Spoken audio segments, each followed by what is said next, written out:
What is up, Cough Country? Welcome back. It's Steve with your cannabis news. I'm pumped you're here. We're here to catch you up to date on everything, the comings and goings that have been happening in your cannabis world. And we got some stories I think you're going to be excited about, I think you should know about. So let's take a look at what we got on the docket today. So we're starting out with Italy. Italy has not been a fan of THC, not a big fan of marijuana, but now they are going after hemp. Guys, how are they going after hemp? Well, I'm going to tell you in just a second. We'll break that down. Then, if we come back to the states, oh, good old Minnesota. You know what they're doing over in Minnesota? They are arresting people for the contents of their bong water. That's right, bong water. So I'm going to go into a little more detail about why you need to be careful in Minnesota. And then we're coming back around. We're coming to a terminology. I'm going to tell you what is a lid. It's something that comes back in the day. Some people know what it is, some people don't. But we're going to even out that playing field, and everybody is going to know after that. And then after that, we come around to New York. Again, a disaster. The drama unfolds in New York, and now they are coming after dispensary owners with predatory loans. I don't know how it could get more messed up, but I'm going to tell you exactly what is coming to dispensary owners in New York in just a minute. After that, we take a look at what's in your cannabis, breaking down what's in there. We're taking a look at myrcene, the most common terpene in cannabis. Lots of entourage effects going on, but we're going to break down really what's going on with myrcene. And we round out with the strains of yesterday. We are going north. It's not a land race, but it is one of the OG hybrids that is still around today, super popular. We're talking Northern Lights, baby. If you're not excited, get there because the news is coming right now. Let's yaha! No sticks, no seeds, just news. There it is. Whew. All right, guys. From the Cough Country News Desk, starting out with Italy. It's Steve with your cannabis news. That Italian government, the Governo Italiano, is trying to pass legislation, right, that is going to wipe CBD and hemp extracts off of the map in the country by banning hemp flower from importing, processing, possessing, transfer, distribution, trade, transport, dispatch, delivery, sale to the public for consumption, even in semi-finished dried shredded form. That is quite a banned list right there, I got to tell you. So so they're trying to really, with this bill, drive the hemp extracts business, CBD, all of it, just straight into the ground. With this bill, they're going to render pretty much all commercial activity surrounding industrial hemp, even with hemp that has less than 0.3% THC in it. They're going to make all of it pretty much illegal. And it's all part of a security bill that the government kind of has to pass. So they got to do something with it here. People are calling it a grotesque crackdown that's putting 3,000 businesses, over 15,000 employees, down like Lassie, man, down like Lassie. They're also beefing up criminal penalties for the violation. So the Italian government is really coming after hemp. It's a little uncomfortable, to be honest. But really what's in their sights is weed light. So THC is banned in the country, right? Absolutely no marijuana. So they've been selling hemp flower this whole time and smoking that. So the rule is it's got to have less than 0.5% THC. They let it go up just a little bit. So pretty much weed light, it's a unique Italian thing, but they're pretty much just smoking CBD flower, right? And the government hates it. They absolutely despise it. It's been in their kind of sights for a while. But there's people out there that are against this kind of campaign against hemp, innocent little hemp. In fact, the agricultural minister the other day, he was doing an interview. They offered him a puff off of a hemp light. He looked at it and went, "Is that hemp light? No, thank you. If I'm going to smoke a joint, it's going to be the real thing. Legalize." So the people are out there that are against this, and the proponents of at least hemp, they're pointing out that this whole hemp ban thing, it's kind of against EU law, right? So the European Union made hemp legal. So CBD products, all of it, it's all totally cool, just like in the US and a lot of other countries in the world. But back in 2020, the EU said CBD is not a narcotic. It is not treated like a narcotic and can be traded amongst member states. But the Italian government, somebody in the Italian government just has a straight up hard-on for hemp. They are just keep coming after it. Back in October of 2020, right around the same time, the Minister of Health declared that CBD was officially a narcotic and that everybody in the country had to liquidate their supply right away. Get it done. And then 10 days later, they took it back. Oh. And then in 2022, they tried to do it again. They classified CBD as a medicinal plant, or hemp as a medicinal plant, which the law pretty much treats exactly like a narcotic. And a year later, that got struck down. So now the hemp industry is out there, they're shouting to the European Commission, to the EU itself. And they're saying, and the cannabis trade groups are saying that this ban on CBD is absolutely 100% against European Union law. So these are laws on free trade, free competition, and movement of goods between, legal goods between states in the EU.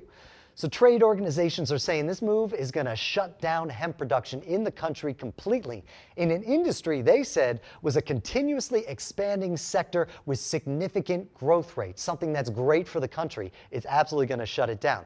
So they're saying to the EU, look, guys, if CBD is legal in Germany, right, and I go to Germany and I bring it back to Italy, that's a legal transaction. That's okay by EU law. So when Italy says CBD is illegal, it kind of violates that whole free trade agreement that everybody signed onto.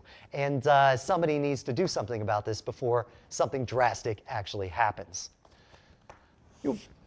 So out there in Minnesota, back in the United States, Minnesota is trying to charge a woman with up to 30 years for possession of bong water. That's bong water, water in your bong. That's right, Jessica Besky. She was caught speeding in Minnesota, so they smell marijuana. Okay, they search her car. Now, marijuana has been legal for adult use in Minnesota since last year, but police can still give you a DUI for driving under the influence of marijuana. So they searched her car and they found a little marijuana. They also found a little bit of crystal meth. I'll give it to them, not a great move. And they found the bong with the water in it that eventually tested positive for marijuana and crystal meth, unfortunately. And they're going to charge her with a first-degree felony possession that carries a penalty of up to 30 years in jail and $1 million in fines. But what this woman had on her in that car is not enough to charge her for first-degree felony possession. That is dealer possession right there. That takes 50 grams of a controlled substance to charge for that. So they didn't have enough, so what did they do? They included the 8 ounces of bong water into the charge that tested positive for meth. So they included all 226 grams of bong water as the total weight of methamphetamine in the car. Again, that is dealer levels, very high, and definitely it counts as a first-degree felony possession. Now, you might be asking yourself, how on earth does somebody go from 8 ounces of bong water to 8 ounces of pure crystal meth? Well, I'm going to tell you. So last year, the government of Minnesota decided to take a move and step a little bit back from the war on drugs, right? So the government decriminalized drug paraphernalia, even if it had residue in it, right? But there was a little tiny obscure law layered in there that they left out of the decriminalization bill. So there's a provision in state law that says any water that tests positive for a controlled substance is considered that controlled substance itself. It's the same as if you had the whole thing, the whole illegal substance yourself. So it is a bit of a ridiculous loophole, right? But prosecutors openly admit they use it to kind of bump up charges for somebody they're trying to nail. So this woman here, she says, hey, I just had paraphernalia on it, I'm cool. But they are charging her for possessing 8 ounces of pure methamphetamine. They even seized her car and $2,400 she had in cash on her, and they're keeping it. So the law also says they get to keep a car and any car that's transporting a controlled substance and any money made from the sale. And that's what they're calling it. But this woman said she was coming from a casino. She even had tax receipts to show that she won $2,400. And they're still keeping the money. It's against common sense, she says. It's against everyone's common sense, and I agree with her. So back in 2009, the court decided that bong water could be considered a drug mixture after a police officer told the judge, man, people are taking that bong water and they're drinking it to get high. They're even injecting that bong water into their veins. Really big drug dealers, they're dissolving crystal meth in water and they're taking it over the border and they're evaporating the water and reselling the meth. So after that whole story, The judge decided that bong water was a drug mixture. The governor even vetoed a bill that was going to exempt lower amounts of bong water. Then they didn't, then they did, and now the law says the bong water less than 4 ounces is exempt from the law. Anything over it is still considered a controlled illegal substance. It's a little bit crazy, but if you're going to Minnesota, just be careful with your bong water. Throw it out, drink it. I don't know what you need to do, but get rid of the bong water. All right, guys, don't go anywhere. We got a message from our sponsors coming right back. All sorts of good things in the cannabis community, but we got more news after this, so don't go anywhere. We got more news after that. This is a flower. Some people might try to tell you that it's a Schedule I controlled substance. They might scream drugs, drugs, drugs over and over and over again. They might put drugs in all caps. You might even start to believe that this is a drug, but it's not. This is medicine.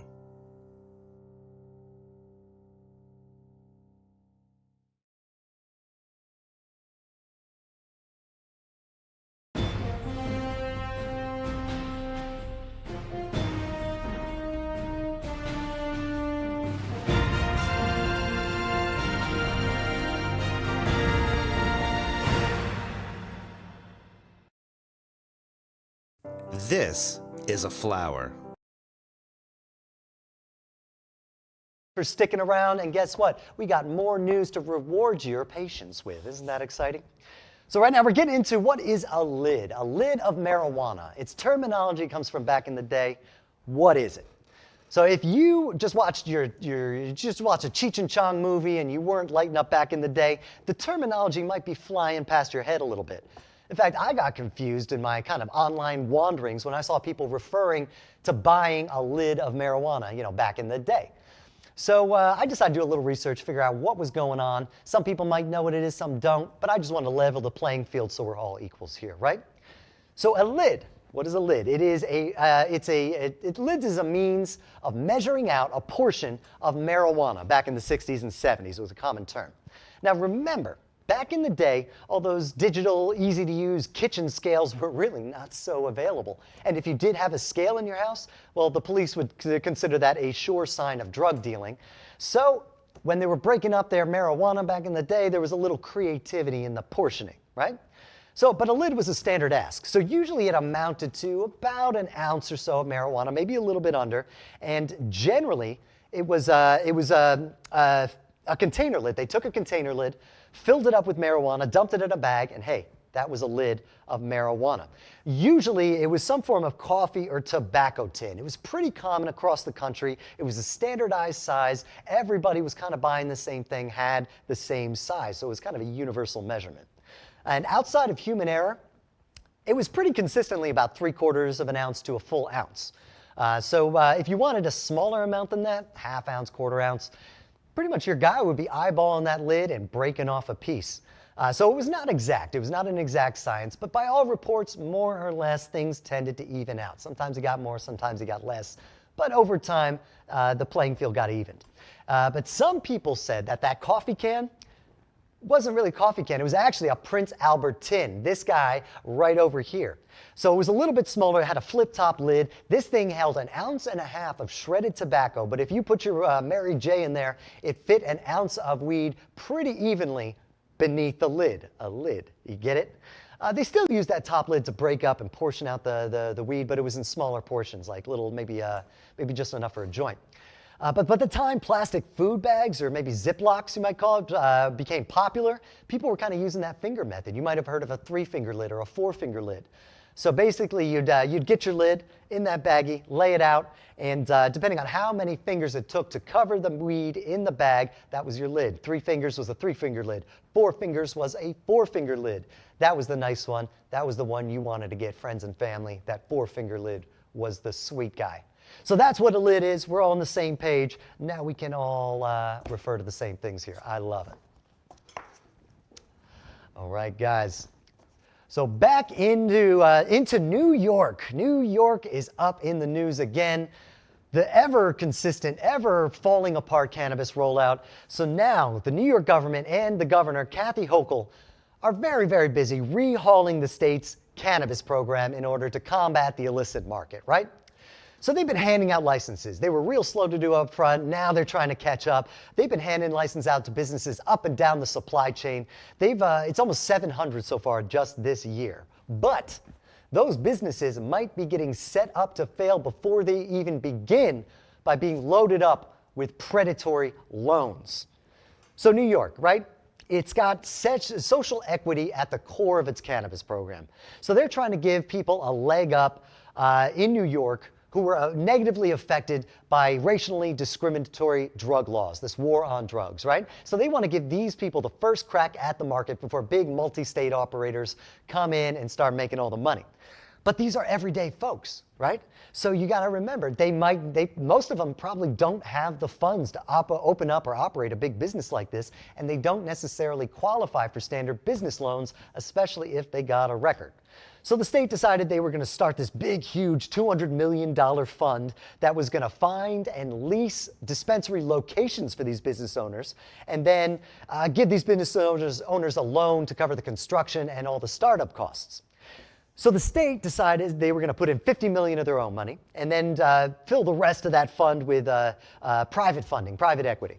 After a year of failed attempts to get somebody to kind of throw the money in there, Kathy Hochul's office decided the only way to fulfill that promise was to sign a deal with Chicago Atlantic Group. It's a private real estate investment group that stepped in to kind of fill the void here. But the media recently got a hold of the contract the state signed with these guys, and looking through it, there are so many provisions that benefit that company, Chicago Atlantic, that it pretty much amounts to a sweetheart deal, and it's chock full of predatory lending. So the state pretty much said that the Chicago Atlantic Group is guaranteed a 15% return on its investment. Even if every dispensary in the state fails and they can't pay back their loan, the state will pay them back 15% on their money. So that means the taxpayers are pretty much covering these loans here. And these loans are huge. They're up to $2 million. That's based on outlandish revenue predictions for these businesses, especially when illegal businesses are out there kind of scooping all the money up. There's no way they're going to hit those numbers. And so these people are, they're being handed loans with these huge high interest rates, strict repayment means, heavily inflated construction costs, heavily inflated real estate prices, and they don't have a say at all in this matter. The state figures it out, Chicago Atlantic figures it out, and they hand these people the bill, and they're expected just to pay. And experts are saying a lot of these people are not going to be able to repay these loans. There's going to be a lot of defaults coming up in the near future. Like this guy, Keith DeLassio. Okay, so he has a pet store in Astoria. He wants to open up a dispensary. So he signed up for the program. His loan to cover construction was for $1.6 million. Keith didn't have a say in the location or what the building was going to be. That was all handled by Chicago Atlantic. He just has to foot the bill. So they gave him the bill. He found out, though, that the subcontractor building his dispensary only charged $250,000 for the building. So those criminally inflated numbers mean that Keith is taking money out of his bank account to line Chicago Atlantic's pockets with the rest of that $1,350,000, not including interest. Are you kidding me? So Keith just walked away, and that building sits empty to today. And a lot of insider emails have been discovered that have been surrounding this deal, and there are flags being thrown on the play left and right this whole time they were trying to decide this. People are saying it's a bad deal, don't sign it. They're pointing at these inflated construction costs, inflated real estate costs, and high potential for defaulting on these loans. Not to mention that the fund that's supposed to supply the money for this whole thing, they're running out of money. And they've only built 16 dispensaries. They have to build 150 to fulfill their contract. And on top of that, the lack of transparency all around this shady deal means nobody likes what's going on for this. This is not good for anybody. In fact, one lawyer says the fund is exploiting the most vulnerable New Yorkers to predatory exploitation. And he was deeply concerned that the deal is placing an outsized, unsustainable debt burden on licensees with the potential to extract all of their profit and then some. New York, you gotta do better. You gotta do better than this, otherwise we're gonna have a lot of problems coming up in the future. All right, guys, don't go anywhere. We've got one more commercial, and then we're coming back with Strains of Yesterday. What's in your marijuana? Things you need to know about. Don't go anywhere.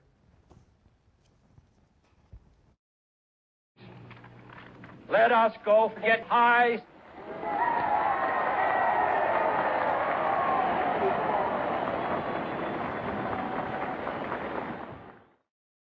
I'm Rob Cantrell, and you're watching Cough Country TV. Right here, right now. This is it. You're watching it. Cough Country. You're in this country, cough it up. Cough it up for Cough Country TV. Right here, right now, on the internet and beyond. Media, television, pizza, weed, legalized.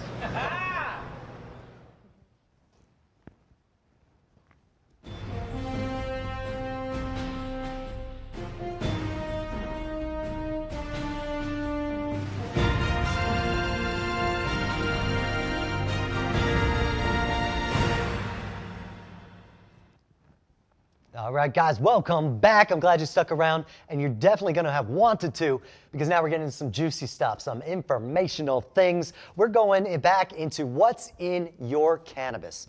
Right, so we're looking at that alphabet soup that's on your label. We're trying to pull it apart so you can figure out what it is you're actually consuming and what it's doing in your body. Well, today, we are looking at myrcene. It's one of the most abundant terpenes that is in cannabis at all. And it's so abundant, so important, they call it the mother of all terpenes. So myrcene, what is it? It's this really simple, tiny little molecule that they call a monoterpene. But like I said, it is the most abundant terpene that is available in cannabis. So cannabis can have over 200 different kinds of terpenes available at any one time, right? But myrcene is so abundant that up to 50% of the terpene content of any one strain can consist of myrcene, again, depending on the strain. And this is a good time to remember that terpenes are not cannabinoid, guys. They're two different molecules completely. So terpenes are responsible for the flavor and aroma of all things found in nature. So terpenes are everywhere. If you taste something, if you smell it, you've got terpenes to thank for that. That's why essential oils smell the way they do. So if you had a myrcene essential oil, right, you would smell a little bit of earthy, spicy notes, a little bit of peppery note with just a hint of clove on the end. Now, myrcene is so important that they call it the mother of terpenes. They call it that because it's really influential in the formation of other terpenes, and it influences the effects those terpenes and other cannabinoids, in fact, have on the body. So for that reason, it's a huge, huge player in this whole entourage effect that you might have heard about, how two things add up to more than the sum of their parts.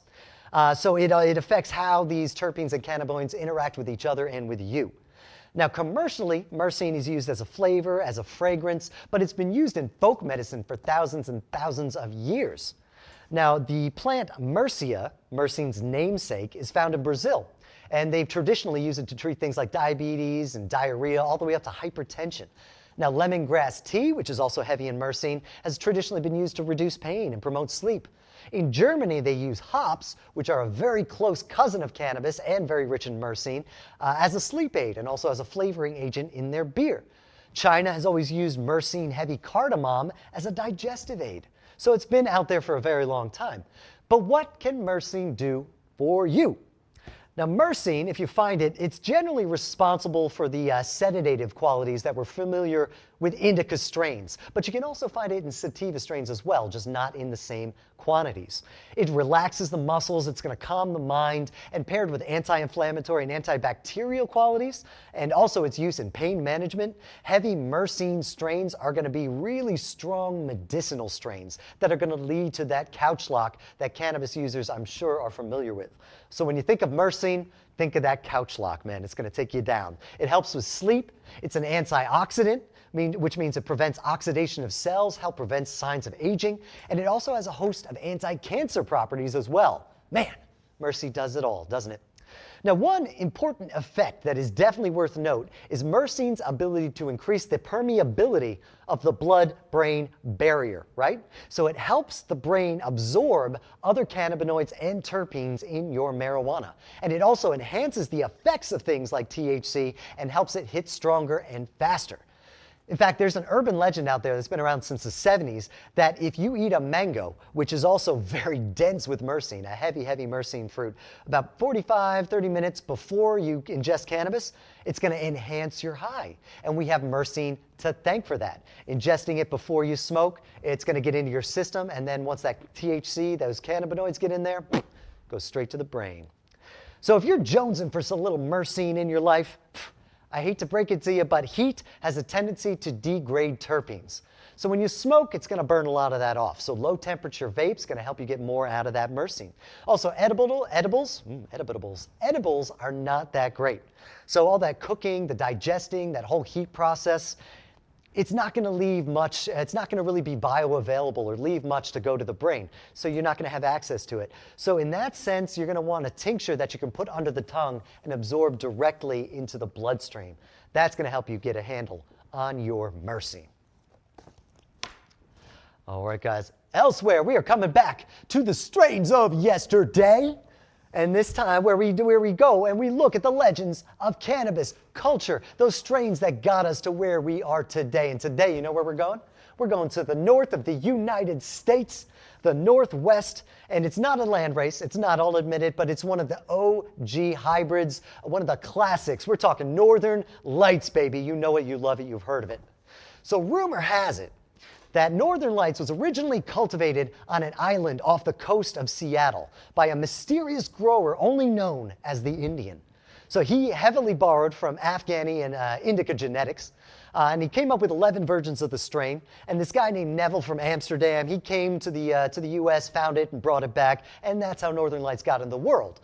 But a guy named Seattle Greg, who reportedly sold the original Northern Lights seeds to the first marijuana seed bank in the world in Amsterdam, says different. Seattle Greg was this heavy, heavy breeder and grower up in the Pacific Northwest. Right? He joined the military at age 17, did a few tours in Vietnam, and when he came home, he started growing the cannabis he was smoking during the war. Then when he eventually started hooking up with this author-grower, Murphy Stevens, who wrote a book on indoor cannabis growing, and this guy gave him a couple mystery seeds that were definitely borrowed from the Afghan varieties, but he simply just called the purest indica. He gave those seeds to Seattle Greg, and that apparently was the beginning of Northern Lights. So he grew the seeds and handed clones out to all his friends, and they started messing around with it. And Seattle Greg collected the seeds. He had 11 varieties. And then he got in touch with this guy you see right over here, Neville Schoenmaker. So this guy was the founder of the first seed bank in the world in Amsterdam. He completely changed the game. He gave growers across the globe access to the best genetics that the cannabis world had to offer. So Greg randomly named these seeds the Northern Lights, right? So he named them Northern Lights because he needed a name. They were grown in the north of the country, under lights, indoors, and he called it Northern Lights. And he named them 1 to 11, with 1 being the heaviest indica strain, leaning the most on those Afghani genetics, and 11 being the most sativa leaning of all the strains. But in the end, as they grew them all, Northern Lights number 1, the one that relied the most on Afghani, and number 5 that crossed with a Thai strain, they turned out to be the winners of the group, right?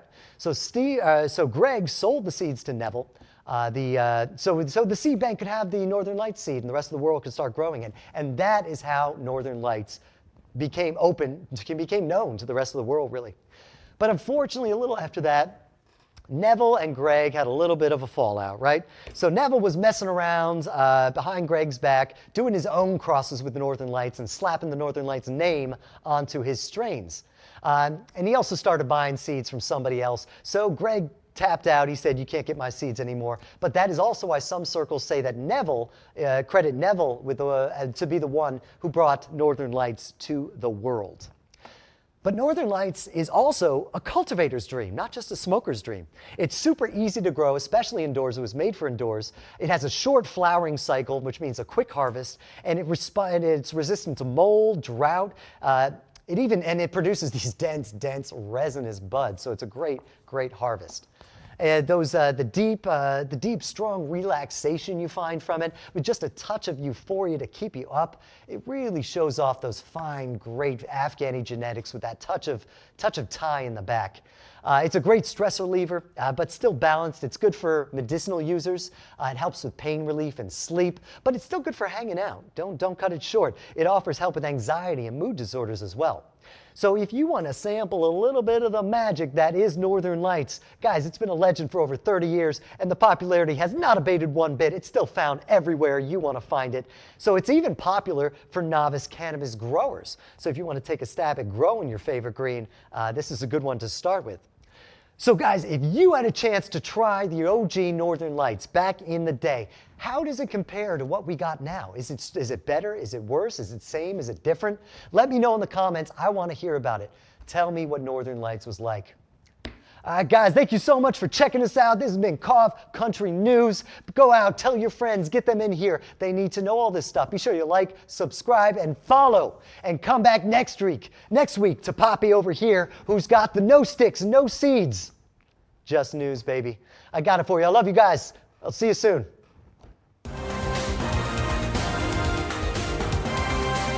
No sticks, no seeds, just news.